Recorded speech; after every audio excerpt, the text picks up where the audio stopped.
因那台北大巨蛋到底当时才会当来举办演唱会？台北市副市长李树川表示，当初时怪不得市府伫咧使用的执照注记得甲限制起来啊，无人会当改。因那郭文帝是回应讲，无人讲大巨蛋袂当举办演唱会，毋过着爱先规划演习甲导生的计划。台北大巨蛋去年底启用，除了运动的比赛，什么时阵会使开演唱会呢？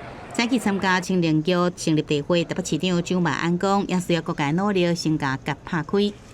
我们上任之前，其实相关的但书限制就已经在那里。我们也很希望各界大家共同努力，设法将这个结打开。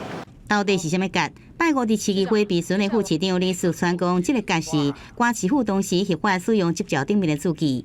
大型军事活动申请爱符合相关的规定，也是经过专业机构审查验证，防火导生必然安全。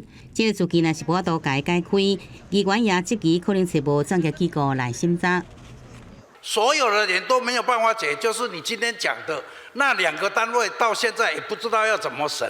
我们到现在也没有办法解，公务人员绑绳子比较容易，解开绳子的人要负很大的责任。台北市府态度真明确，希望让大巨蛋开演唱会，对此外用也表示努力。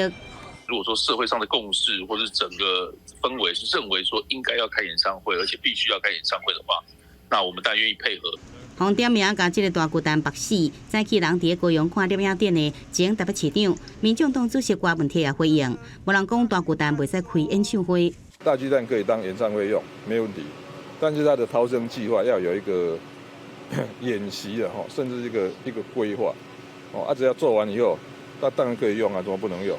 郭文铁讲，大巨蛋因为限制悬度，对下面挖落去10公尺，互导生更加复杂。也若听演唱会民众会伫球场顶面，甲看比赛时，拢伫观众席顶面，两者疏散的方式完全无共款。所以讲，当年才要求去做这个安全的验证。